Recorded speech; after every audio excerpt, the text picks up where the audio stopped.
Thought leaders, are you ready to learn how successful brands are really built? So in today's episode of Biz Bites for Thought Leaders, we dive deep into the world of product development and market success with beverage industry expert Debbie Wildrick. From her experience at running 7-Eleven in North America to helping startups achieve multi-million-dollar exit, Debbie reveals why 80% of new products fail in their first year and what separates the winners from the losers. Discover the 10 critical pillars every business needs for success, whether you're launching a beverage brand or building any consumer-focused business. Stay tuned because this is a game-changing set of insights that could transform your approach to business growth. Get ready for this very special episode of Biz Bites for Thought Leaders.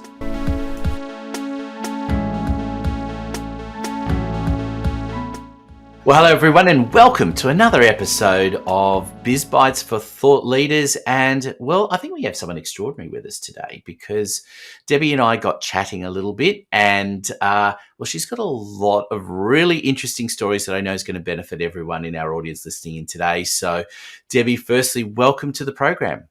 Thank you. Thank you very much. Happy to be here.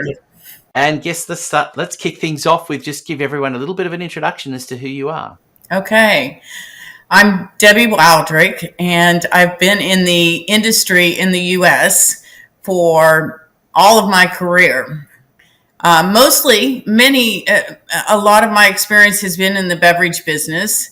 I actually ran all of beverages for 7-Eleven North America for quite a bit of time in the 2000s, and that led me to really understand a lot about what it takes to put a product on the shelf and have that shelf leave the shelf and into the consumer's hands and then into their mouths, of course, over and over again. And that really is what it takes to successfully develop a product. So I've been working with startups either directly in executive positions, running every aspect of a business, all verticals, everything from product development to sales and distribution to certainly the financials and the viable business model and whether or not we have a chance to really be successful. And my whole goal is helping entrepreneurs really mitigate risk and help them to be successful with their product launches. And it is a really interesting space, and I know a little bit about the beverage industry, but it's I think the one thing for people to keep in mind as well is that it's not always direct to consumer you're selling either. Is it you're selling a lot to retailers as well, aren't you? Right. I mean, I spoke with somebody else the other day about this. It really is a B2B business because you're selling to the retailer and you are, except with e-commerce, obviously you are B2C, but most of this industry will remain. The shopper still spends a lot of time shopping at retail in person, and that's what it really means. You're selling to the retailers, to the distributors who get the products to the retailers. And where the real consumer aspect comes in is that the retailer agrees to put your product on the shelf. And so you're selling to them and they're selling to the consumer, and the consumer makes those decisions. And if they don't make the decisions, obviously you've got your challenges on your hand. It is quite a complicated industry in many respects because you've got a lot of suppliers, generally speaking, in the first instance, and leading you into what can be a large production setup that one needs, and then you're going into, as you're saying there, understanding multiple audiences because you have to really understand what your distributors want. You have to understand then what your retailers want, and you have to understand ultimately what the consumers want. That is a lot of a lot of different moving parts to think about. Absolutely. Absolutely. So you're absolutely right. The distributor has to be convinced that they will put a product on their trucks that the retailer will actually support and purchase. And in our business, a lot of times we say this is a chicken and the egg business, because the distributor going out as a new brand, the distributor expects you to already have the acceptance of the retailer. And the retailer, of course, really would like for you to have the acceptance of the consumer, but you don't always know that. And when you're first moving forward, I have just written a white paper, an overview of what I call my pillar number one to having a successful company. And it is about market opportunity and consumer need, and figuring that out before you ever even enter into a product launch, so that you have a better understanding that it will actually move off the shelf. And that's really the end result. But all the steps in the way of the supply chain, everything from production to distribution to the retailer, are just getting you to the consumer, and the consumer has to respond. I mean, it's not an industry for the faint-hearted, really, is it? You can't. It's not something that you dabble in. Although, what's interesting is there's been a lot of, I guess, pop-up small, particularly in the alcohol-related beverage side of things. A lot of small players in the market who more or less start from their home or a small facility building, and then go from there. But it's a very difficult space to make money in and to be competitive in. Yes, it is. It is. There's a very famous brand, and I tell this story quite a bit. It's called Vitamin Water, and I'm not sure how far they spread across the world, but they actually sold to Coca-Cola for $4.1 billion when they were at $600 million in revenue, trailing revenues for the last 12 months. And they were in year number 9 and had not shown profitability until year number 8, and Wow. had raised a lot of money before that, the sale of the company of $4.1 billion. So it's an industry that it's got great stories, great stories if you're able to do that. But it is really hard work, and it is very hard to make money. 8 out of 10 new companies fail every year. It's a very high percentage because a lot of people come in with a great idea, and it's easy, isn't it, in that sense, to have the idea, because we all go and buy a drink from a local store and we think, oh, well, if it only had a touch of this, or what if we did it this way instead? So it's easy to have those ideas, but the reality of it is quite a difficult one.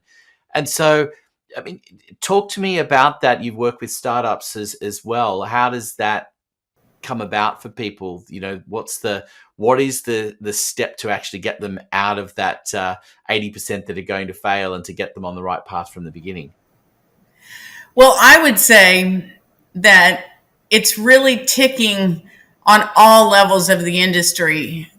And I've been working on writing the 10 pillars. I've had the 10 pillars for a long time as to what you need to have in order to be successful. But, you know, having 4 or 5 of those,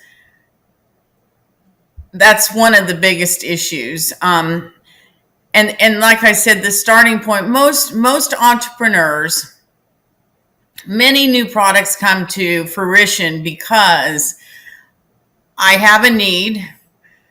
I'm lactose intolerant, and the people that created the brand called Oatly, which is an oat drink, as as an example, were looking for something that was lactose intolerant, or for people that are lactose intolerant. And so they said there's nothing on the market like this.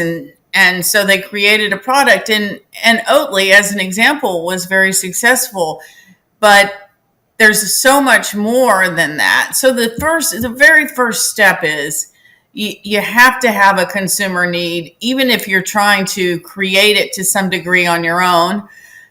But you also really have to begin to understand all aspects of the business. And so the second factor that is critical is that we go into this without really understanding our viable business model, which is real simple. We look at what can we command as a price point at retail to the consumer, and we back in all the supply chain aspects of it, the distribution, the retailer's profitability, and all the way down, of course, to the cost of goods. And if we're not making the right levels of product on a piece of paper, on the back of a napkin, you can do this.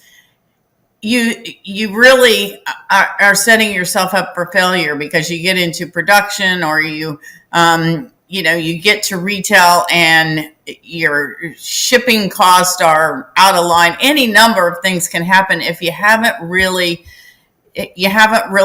done this simple model. And then one of the areas that I think is critical, I said that 8 out of 10 fail in the first year.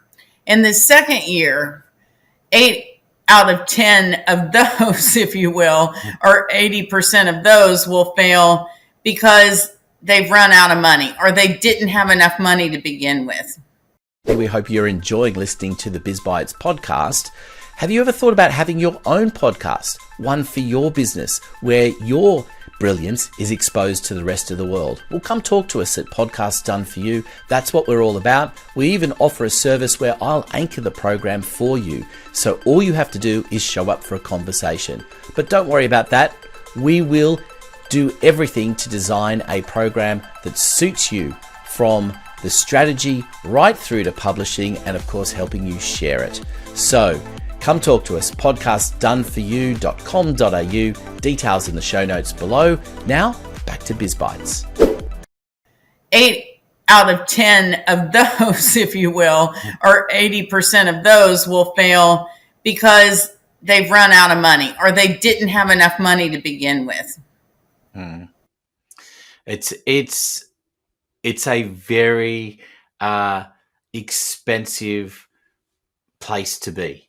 It's not unlike a lot of industries where you can come in on the back of a computer and you can design something and start offering your services. There's a lot of things to consider, because production is a huge thing. And I think the other thing too, of course, is there's a fair amount of time that's needed before you can actually get up and running and selling products. It's not like a lot of service-based businesses that can open their doors today and start serving clients that afternoon. There's a lot involved. So what's the actual lead time before you actually you start from the idea and actually getting out and selling something? 6 to 9 months. 6 to 9 months. Absolutely. I first started creating products when I was with 7-Eleven. And of course, our executive management team, it had expectations that were unbelievable. And so I did a critical path document way back then that actually puts all the steps and the timing in one model, so that you can really look at making sure that you are getting those steps ahead of time completed, and then you've got a launch date at the end. And if you're following your critical path, then you've got 6 to 9 months. If you're not following your critical path very well, or if there's hiccups along the way, then it could be a year to 2 years. I've seen new brands not launch for 2 years. Wow. And I think the interesting thing about this space as well is that generally I would gather that a lot of the majority of people that come into this space have no experience. So Absolutely.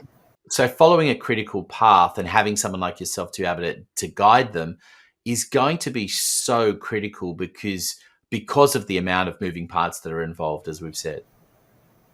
Yes, absolutely. And one of the things that happens for me quite often, and it's especially been happening in the last 10 years, but a lot of famous brands, even 20 years ago, right out of college, people, I want to be an entrepreneur. I want to start my own company. I want to build a brand. I have a need. I believe that there's nothing like it on the market. I can make it happen.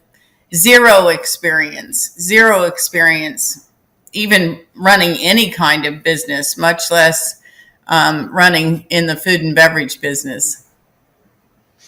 Yeah, and I think there's a lot of lessons for people in this that a lot of people wait for a while before they get some kind of coach or consultant in, but often, particularly in the startup phase like this, having someone that can mentor you, guide you, coach you, consult you for you is just super critical, isn't it?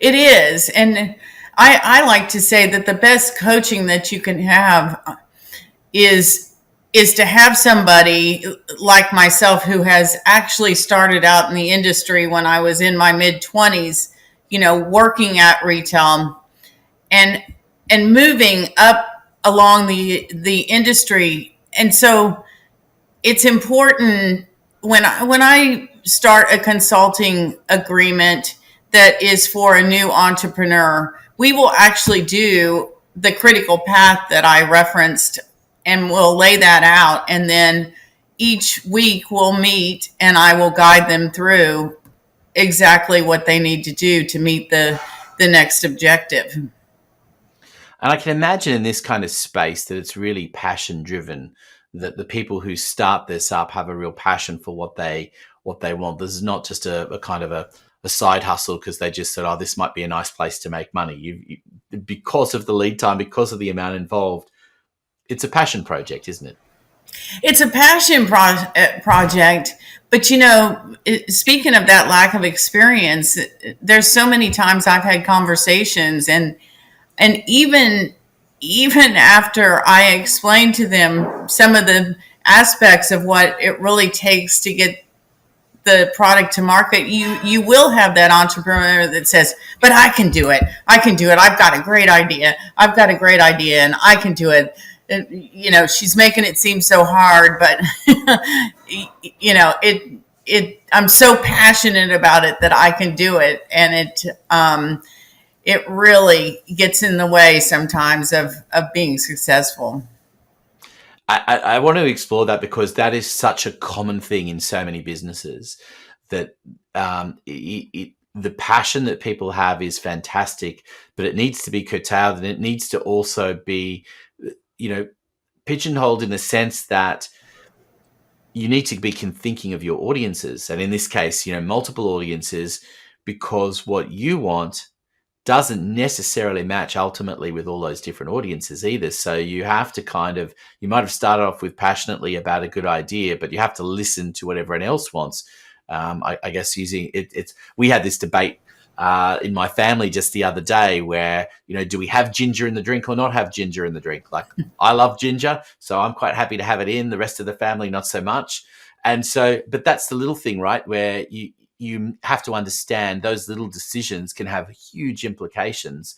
And, it's not just about ingredients. It's about all of the things that make up what ultimately is the product that you're selling. Yes, that's true. I actually had a client who developed a ginger beverage. And do you know that it took about 6 months for them to get the formulation right? Not only because they had all the family members involved, and it was two sisters, and the one sister had created it for the other sister who was always getting sick while she was pregnant. And so that was the start of it. But And it's certainly not just listening to your family members either. The ultimate guide is being able to try your product with multiple consumers before you ever even think about formulating. And that's where we also miss it. It's our idea. We think we've got it the way that we want it, and we haven't really spoke outside our internal network. It's surprising how often that simple idea translates across to multiple businesses, that people start off with an idea because they believe there's a gap there without actually ever testing it to see whether other people think exactly the same thing. Mm-hmm. And it's such a simple idea, yet it's often lost. And it has to happen all the way throughout the process, right? I mean, we're talking about the basics of the makeup of the product itself, but it goes into, certainly from a marketing point of view, into the branding. I've often seen that go astray because, I like this color. You like that color and that font, but that's got nothing to do with whether your audience likes that, and it doesn't, and whether that stacks against your competitors and what the message is that it sends. There are so many different things to think about that go well beyond what your personal preference is, and that's where the difference is, isn't it, between creating what is a brand that's just for you and your family to consume, and maybe a few other people if you're lucky, and something that you're actually turning into a decent sized business. Yes, and you know what? It's not just at the beginning either. The ginger beverage that I was talking about, they ended up launching and changing formulations and changing labels and branding 2 or 3 times in the first 2 years without really ever getting to market.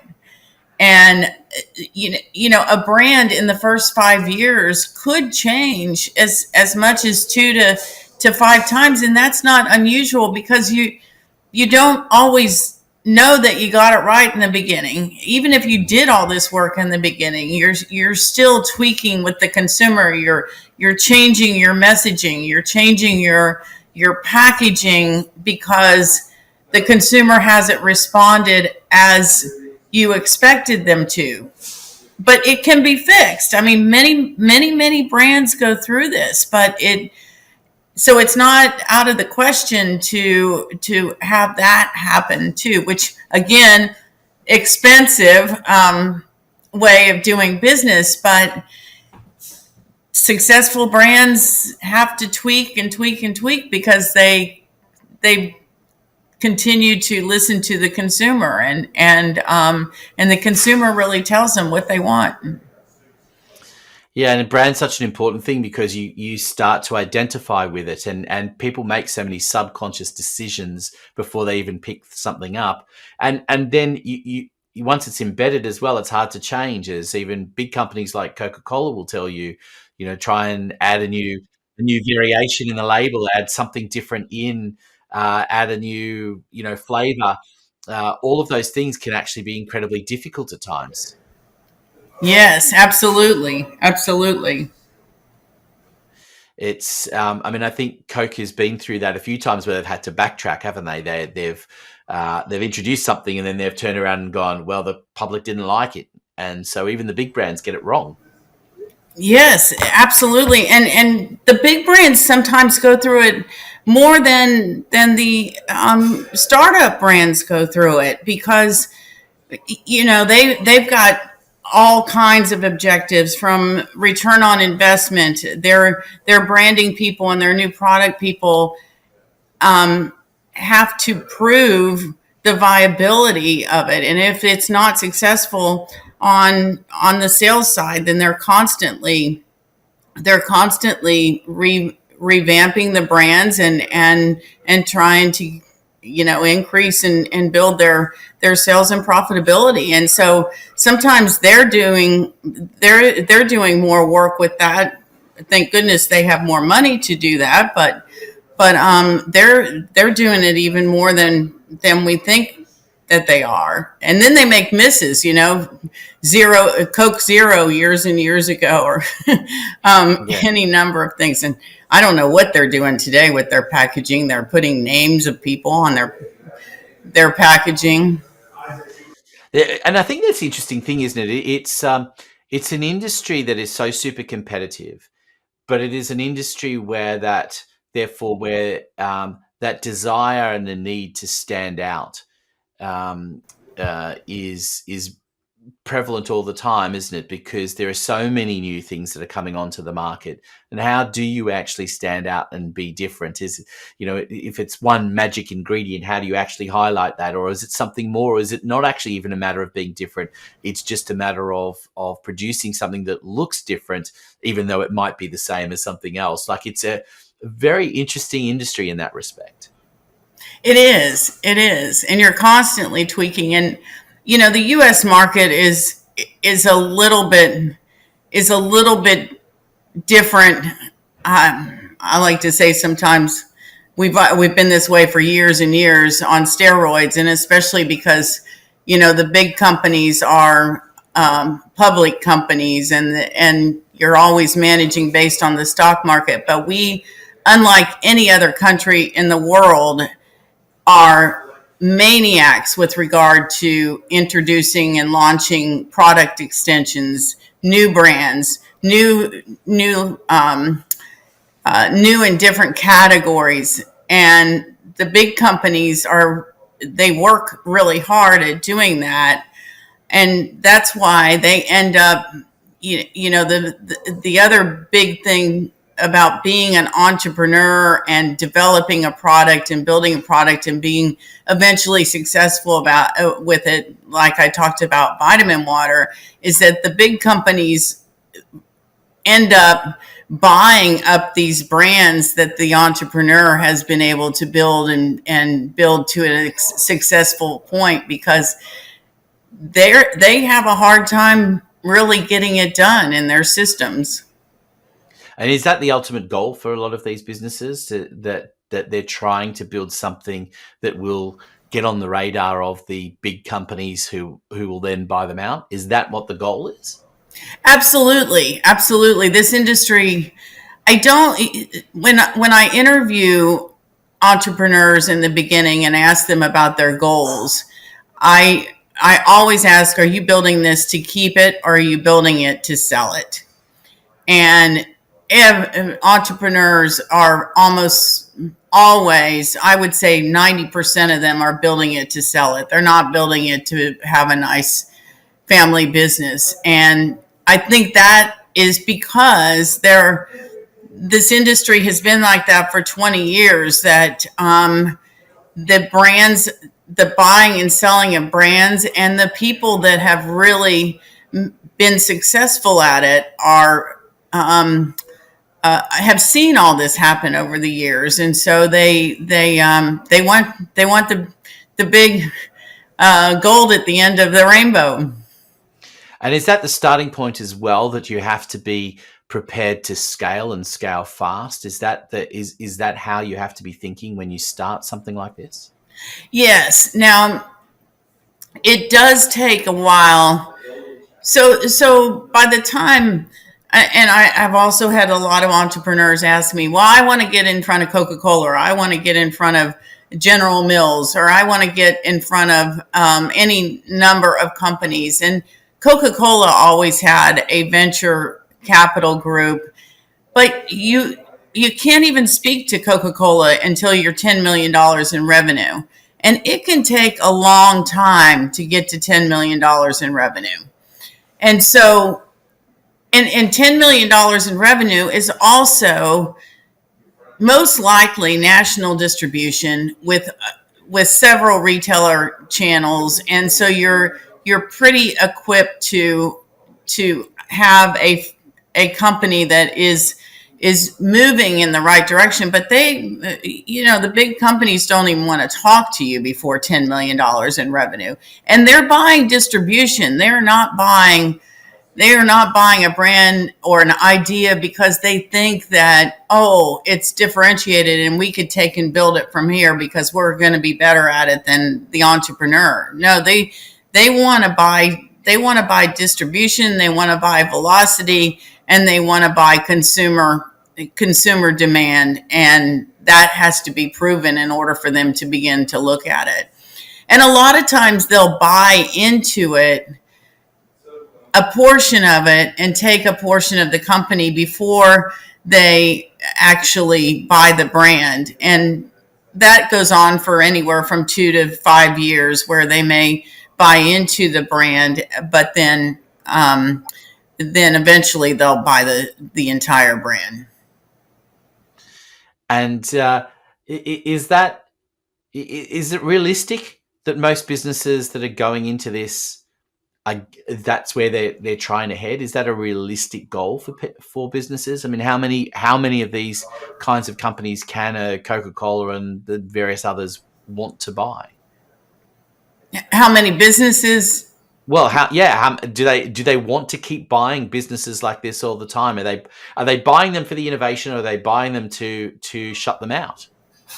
They are buying them for the innovation, because they have not been able to innovate within their own systems the way that the smaller companies have. I'm all of a sudden, what just popped into my mind was Crave. And Crave is a natural beef jerky company that was bought by General Mills, I believe, several years ago. And what was happening during the time when General Mills was also they had a big venture group that they still have, but they're not buying as much in recent years. They actually would, General Mills was looking in the natural foods business quite a bit.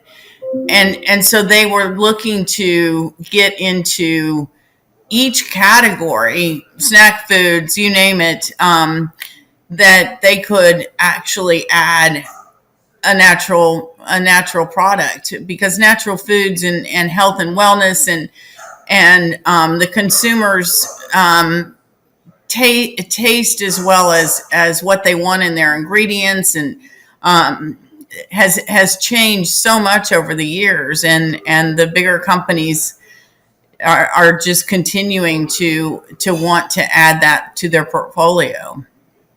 I think PepsiCo just bought Poppy, which is a probiotic beverage, as an example. Yeah, I think people forget a simple fact that you mentioned earlier on, is that smaller companies have the ability to maneuver and make changes fast. Bigger companies don't have that luxury. There are too many moving parts. There are too many things to consider. So often that's the reason why they can look to some of these smaller companies, because the ability to be more flexible in the market and to make change is much easier. Yes, it is. It's much easier to be able to make change and have flexibility in the marketplace when you actually don't have to. You don't have to go through the product development as much in your own system if you've got the ability to evaluate those brands that have been successful and are really moving the needle. Talk to me about you personally, though. Do you still get the thrill out of every time of new brands all the time, and new businesses, and doing that because you've been there and done that a few times? I do. I do. I'm fascinated. It's really tough to walk around. The largest trade show in the world is the Natural Products Expo that is out in Anaheim every March. And every year you go there and you look at all the brands and you look for innovation. And when I get most passionate when somebody comes to me that really does have a strong idea, and then I can really help them run with it. And I love to be able to help them with the consumer messaging, to be able to dig into what ingredients they might want to switch around, and to really help them. I find myself much more challenged than somebody coming to me with another energy drink. That is true. That if you're just coming to me with another something that really doesn't have the innovation or the differentiation, then I'm certainly not as excited, and I may not even take you on as a client. And it's interesting when you say the innovation in the industry, because it's tough, isn't it? I mean, it's not like, I don't know how many years ago that someone first came up with the idea of going, well, there's this thing that everyone can get for free by turning on the tap, but we're going to put it in a bottle and sell it to you, called water. That was an innovative first step, but it's how innovative is it really these days? I mean, is there actually stuff that hasn't been done yet? Because it feels like there's always something new, but how have we not run out of ideas in this industry? I don't mean to snicker about that, but you're absolutely right. You walk this trade show with thousands upon thousands of new entries, and you come back from it and you say, well, what's the most innovative thing that you saw? And sometimes you take a stretch, but there are ways of innovating, and it's not just about ingredients. It's not just about functionality. It can be packaging. There's a lot of innovations that are coming to fruition from packaging and the way that we consume our products. Functional beverages, as an example of, they're convenient. I can, instead of taking a pill, I have to drink water anyway, and I can put collagen in it, and I can put it on the market. And so we've got the opportunity still to do things if we really dig in. But it's a challenge. And that's probably one of the other challenges about building a new product these days, is that I've got to figure out how to differentiate it. It is such an important thing, isn't it? It's those little things that can make a huge difference in the way something, is marketed, and the way it captures the audience, and knowing who your audience is. It goes back to where we started the conversation, really, isn't it? It's that whole idea of understanding your different audiences and being able to be seen as innovative to them is what counts. And it could be, as you say, it could be the packaging, or it could be the actual, in this case, the actual drink itself. Yes, absolutely. Absolutely. A story that goes back quite a bit, but when I was at 7-Eleven, I just had this gentleman reach out to me. He said, "Thank you so much. My nickname is Queen of Beverages." And I had sent him an email, and he said, "I remember when you helped me get Fiji water on the shelves at 7-Eleven. And, I evaluated this. I had a category where there's three segments of water, and it was premium, it was mainstream, and it was value. And I had one premium water on the shelf, and based on volume and turns, I really could only afford to have one premium water on the shelf. And Fiji comes to me. Fiji had a square bottle. They had a picture of Fiji waterfalls in the back that showed through the front. And I said, "You know what? You've got something that is totally differentiated that the consumer's never seen. Nothing different about the water, really. I have been in the water business in other areas too, so I know a lot about water, and what can differentiate you. But but it was all about the packaging. And sure enough, Fiji it was about a $10 million brand when they came to me, and they grew to over 200 million.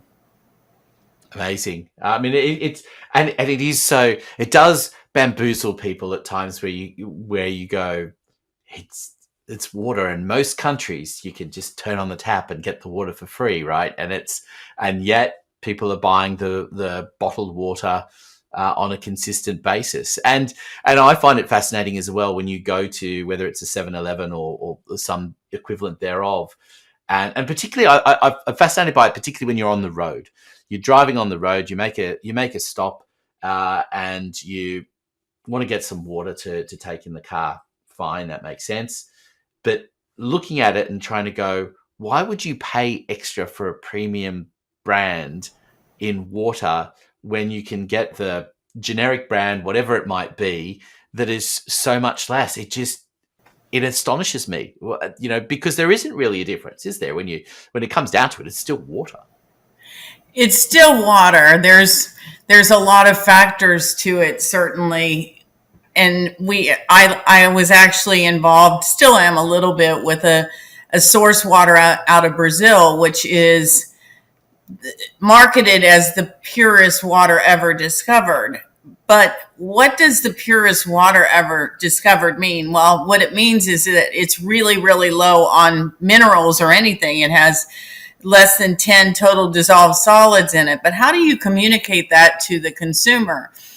And we would put these test things in bottles of other premium waters that were higher, and just a regular spring water to a Aquafina or Dasani, as an example, which are Coke and Pepsi brands that are reverse osmosis, so they don't have a lot of TDS in them either. But what makes me want to consume one versus the other? Now, the tools that we were using to put in the other premium waters that were really high on minerals would turn the premium water into what looks like palm scum. and I kept on telling my business partner, I said, I don't really think we can market that to the consumer. It's great. I know that you raised the money based on the fact that the investor would not drink those other waters, but and so you have to with premium waters, and there's a ton of them, and they come from all over the world. You have to really figure out the marketing aspect and the emotional connection, and like the example with Fiji, you're marketing it through the packaging, and that's what's really selling it. We could talk for a long time about a lot of these drinks. It's been fascinating. Just two final things I wanted to ask you about, and one is just something you alluded to earlier in the conversation. I know you're working on putting these 10 pillars into a book, but tell me, just in a broad sense, what are the 10 pillars really about? The 10 pillars, I like to also say that without all the spokes of a wheel, you can't really move it forward. The 10 pillars are all the pillars that I believe are critical to having in place in order to have a successful company. And they range from the first one, which I'm actually in the link that I've given you. I've written an overview of market opportunity and consumer need, which we talked about a lot during this meeting. But it goes all the way from the viable business model, which I talked about, and that's one of the pillars, making sure that you have the viable business model, product differentiation, then sales and distribution, marketing, both consumer messaging as well as how you promote with your customer base, and financing, the critical areas that you really need to have in place to make sure that you're funded well so that you can be successful year over year. And so that's what the 10 pillars are all about. They're putting team and infrastructure. It covers every vertical, every aspect of what it takes to be successful. Fantastic. And I know that's something we'll talk about more into the future, I'm sure. Just tell us, just on the back of that, the link that we're going to put in the show notes to people. What are people going to find in that? What's the value for them? Well, they're going to find an overview of pillar number 1, which is the market opportunity and the market opportunity and the consumer need. And I have basically written pretty much a white paper on what it takes what you need to know about that first pillar. And so it's a teaser, if you will, to help the client understand, anybody who's interested in really looking into it further. And of course, my website as well actually has all 10 of the pillars and what you'll eventually learn from the program that I'm putting together. But the website has a recap of each one of the 10 pillars. And I think what's important for people to understand as well is that these learnings that you've had extensively in this industry apply to other industries as well. So it's not something that is just restricted to people who are thinking, I want to get into the food and beverage industry. There is the implications for this and the learnings from this are extended to many, many businesses. Absolutely. And I like to think that way with regard to the 10 pillars. And a lot of times, somebody came to me the other day and said, do you have experience in the beauty world? Well, even though it's not food and beverage, it's still B2B and B2C. And all companies, to some degree, are working the same way, whether it's technology or building another type of product that is to be sold primarily to the consumer. But the things that you need to have in place do cross over other industries, almost every industry. I'm going to encourage everyone to check the links out in the show notes to get access to that. Just one final question that I like to ask all my guests is, what is the aha moment that people have when they come to work with you that you wish more people knew they were going to have? I have to go back to the lack of industry experience, and their passion is so strong, but their frustrations around everything. I had somebody, a lot of times though, the aha moment though for them will be, we'll talk through all of this. And I had somebody call me about a product that was to be added to coffee that you bought that was ready to drink. And I said, you really need to know, you really need to be going to the coffee buyer, not the beverage buyer, not the packaged beverage buyer. And the gentleman said to me, "Are you kidding me? That's amazing." And so it's just those little nuggets that when we have the conversations, and I don't like to give out a whole lot of information necessarily, but as we talk through their idea and I share with them, answer their questions, and it's a nugget like that will be an aha. It's not just one area or one thing. It's just that all of a sudden I say something and they're like, wow, I never thought about that, but that's amazing. That's great feedback. I love that. And look, thank you so much for incredible insights, fascinating industry, and lots of things that I think all business leaders can learn from in this. And as I said to everyone, I encourage people to go and check out the links in the show notes to find out more. But Debbie, thank you so much for being part of the program. All right. Thank you. Thank you for having me. And to everyone listening in, don't forget, as I said, check out the show notes, and also don't forget to hit subscribe so you never miss an episode. Until next time, Don't forget to tune in to Biz Bites for Thought Leaders. Hey, thanks for listening to Biz Bites. We hope you enjoyed the program. Don't forget to hit subscribe so you never miss an episode. Biz Bites is proudly brought to you by Podcasts Done For You, the service where we will deliver a podcast for you and expose your brilliance to the world. Contact us today for more information. Details in the show notes. We look forward to your company next time on Biz Bites.